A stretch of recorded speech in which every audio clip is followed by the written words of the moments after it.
गेल्या 5 दिवसापासून आपण श्री समर्थ सद्गुरू किसनगिरी बाबा यांचे गोड चरित्र हरिभक्तीपरायण श्री लक्ष्मण महाराज नांगरे यांच्या गोड वाणीमधून आपण ऐकलेलं आहे.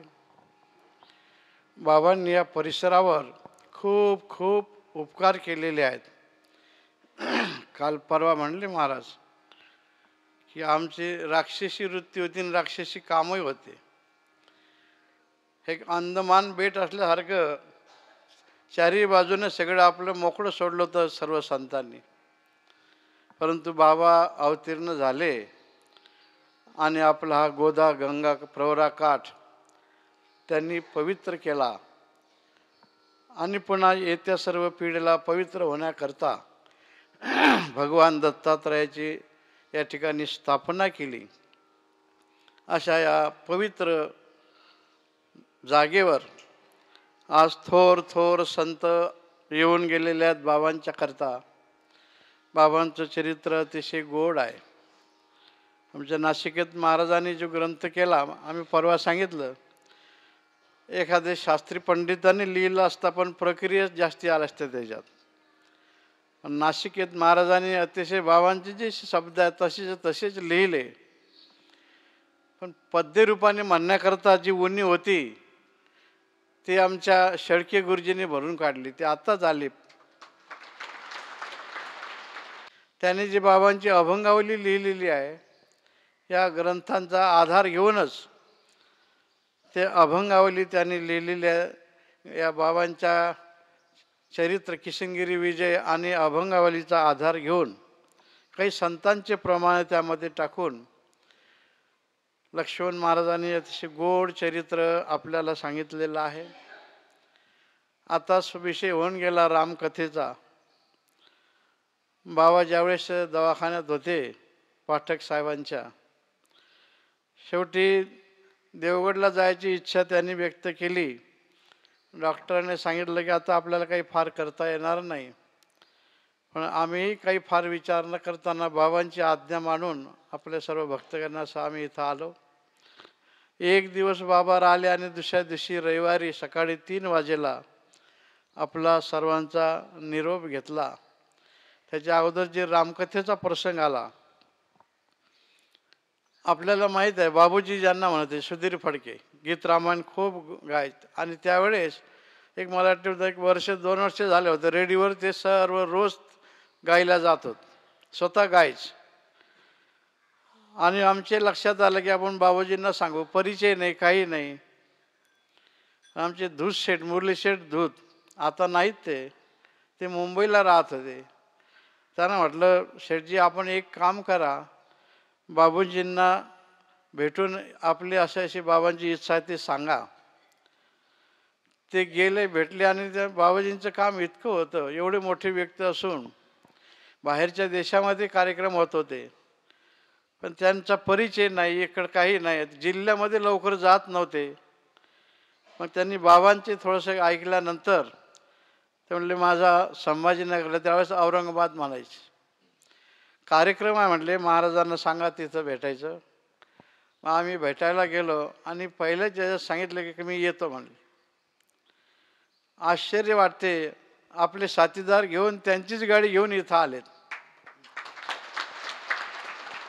आणि स्टेज नाही काही नाही, ट्रॅक्टरची ट्राली होती, आपण ट्राली तिथे सगळं, त्याच्यावर फक्त गादीसुद्धा नको म्हणले, सतरंजी टाकली, पांढरा शुद्ध कपडा त्याच्यावर टाका आणि 60 वॅटचं मशीन फक्त आणि 4 माईक, याच्यावर सगळा कार्यक्रम झाला.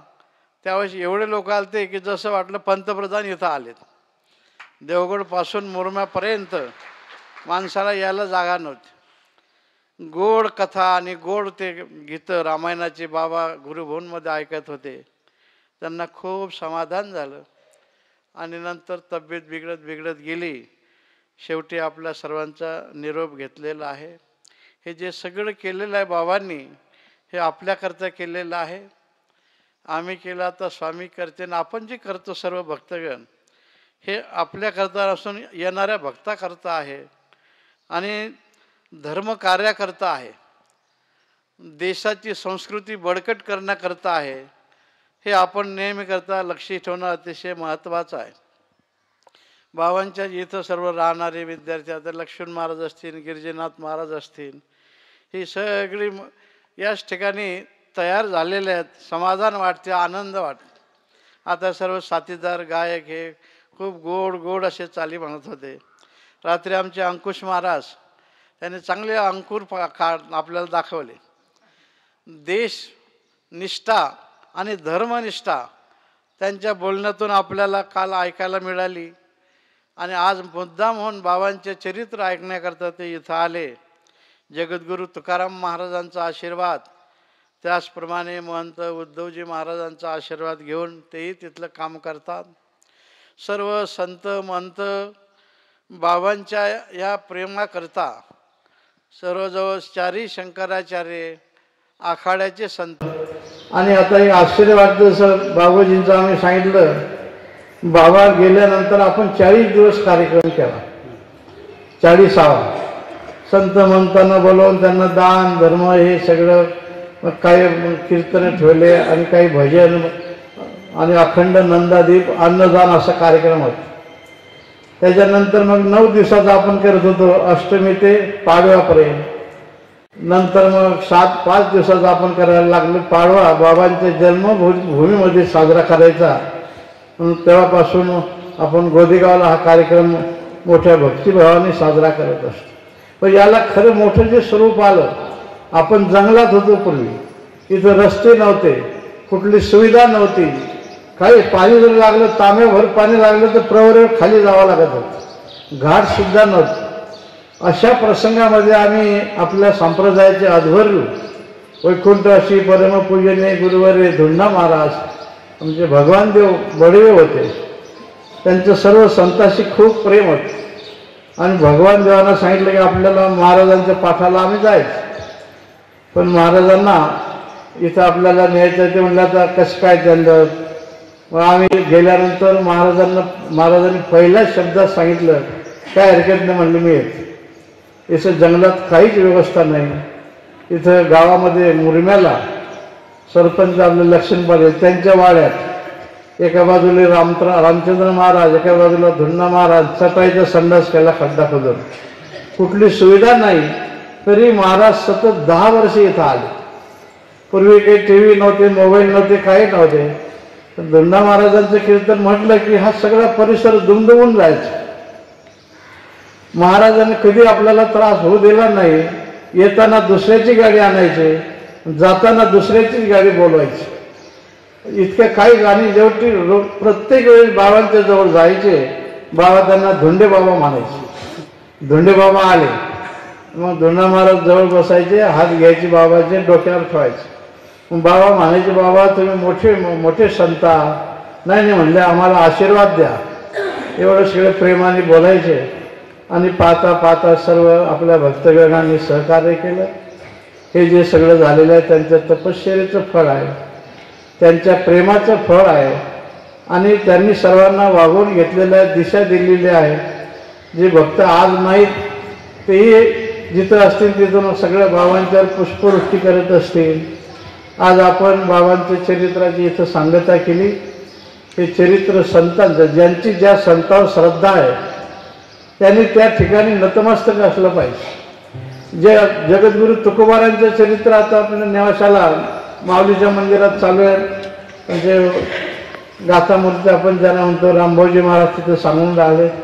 जे चरित्र तुकोबारांचं आहे, नाथबाबांचं आहे, माऊलींचं आहे, त्याचंच एक स्वरूप आपण ज्यांच्यावर श्रद्धा ठेवतो ते गुरुजन असतात. म्हणून बाबा आपल्याला तेवढ्याच प्रकारचे आपल्याला आहेत. म्हणून बाबांचं चरित्र ज्यांनी लिहिलं, अभंग रूपाने आमच्या शेळके गुरुजींनी लिहिलं, ती आज या ठिकाणी आलेलं आहे. आणि आपल्या गोडवाणीमधून आपल्या सर्व सहकार्यांना घेऊन जर लक्ष्मण महाराजांनी आतापर्यंत सांगितलेलं आहे, मी सर्वांचं अभिनंदन करतो. असंच प्रेम आपण सदैव करत राहा. आपण आज असू उद्या नसू, परंतु पुढच्या पिढीला हे सर्व प्रेरणा देणारं आपलं एक श्रद्धास्थान असावं, हीच आपण सर्वांनी त्या बाबांच्या चरणी ही शुभेच्छा व्यक्त करून शब्दास विराम देतो.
भगवान